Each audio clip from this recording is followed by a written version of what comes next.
Welcome to the ADHD Human Design Podcast, where we talk honestly about what it's really like to have ADHD and explore how human design can help you finally make sense of yourself. I'm your host, Nicole G., psychologist and human design guide. Welcome to the show. An ADHD diagnosis can be life-changing. It can explain years of confusion, shame, inconsistency, overwhelm, emotional volatility, and executive dysfunction in a way that finally makes sense. It can give people language for patterns they have been punished for, misunderstood in, and blamed themselves for far too long. All of that really matters. But there is also a limit to what an ADHD diagnosis can do. A diagnosis is built to identify dysfunction and also describe impairment. It can name what is dysregulated, but it cannot tell you how to build a life that fits you. What it does not do is explain the person. And that distinction matters more than most people realize. A lot of people get diagnosed with ADHD, feel validated, and then quietly stay stuck. Not because anything was wrong with that diagnosis, and not because it failed to help them, but because they are still trying to build a life using frameworks and systems that were never meant to answer the deeper question, which is, how do I actually work? I have seen this gap for over 20 years working with kids and adults with ADHD. I saw it with my own diagnosis, and I keep seeing it. The diagnosis can name what is dysregulated about you, but it does not always explain how you actually work.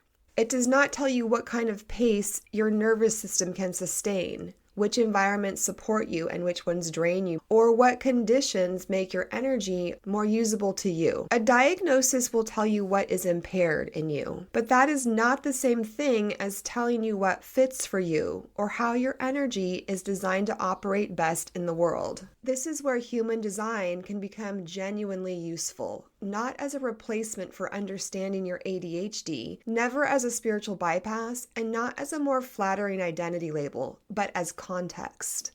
Human design starts from a fundamentally different premise. It does not begin by looking at your deficits. It does not ask what needs to be fixed about you.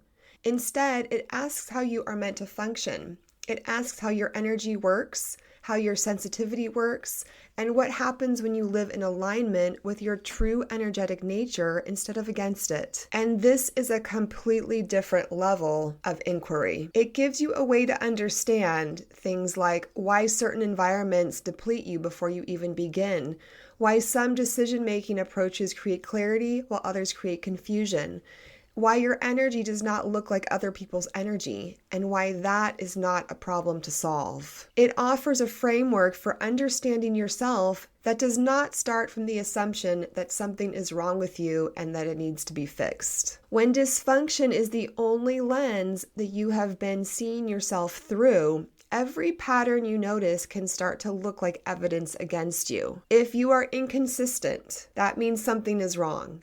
If you need a different pace than other people, that means something is wrong. If you have a hard time thriving under the same structures as other people, that means something is wrong. But sometimes what is showing up is not actually impairment.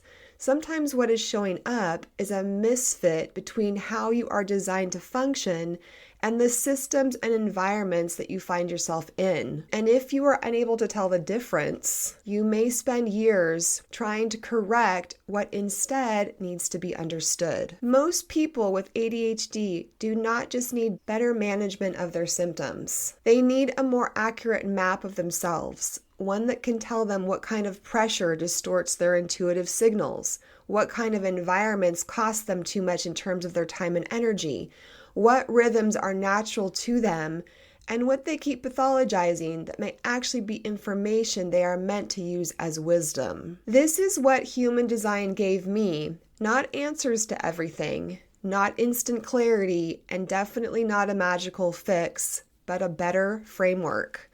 One that allowed me to interpret my experiences with more precision, because I did not need more frameworks that made me feel like there was something wrong with me when I could not apply them or follow them perfectly. I needed language for my actual patterns. I needed context for my actual experiences. And I needed permission to work with myself instead of against myself. Getting an ADHD diagnosis helped me understand that my struggles were real and not just in my head. Human design helped me understand that my way of moving through the world was not random, wrong, or inferior. That combination helped me stop chasing the fantasy of becoming a more polished, more together, more neurotypical version of myself, and to start building a life that actually worked for me. And instead of labeling every one of my struggles as a deficit, human design helped me ask whether some of my patterns were also signals about the best pacing for me, about the best environment for me,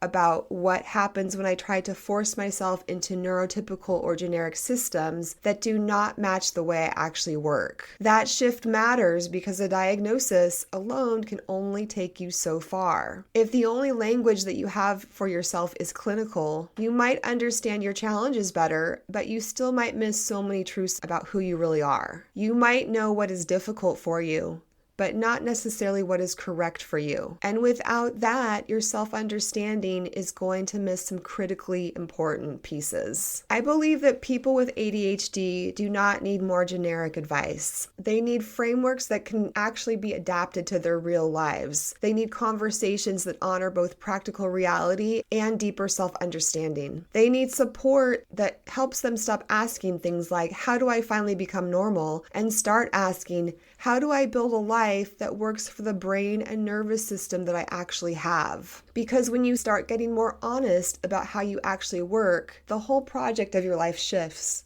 You are no longer constantly negotiating with your own true nature. You're building a life around the way you're designed. And this is the conversation that I care deeply about. What happens when we move beyond symptom language alone and symptom management and toward a more precise and honest understanding of how a person actually works. Not just what is hard for them, but what is correct for them. Not just what they struggle with, but what they are capable of when they stopped working against themselves. And that is what this podcast is here to explore.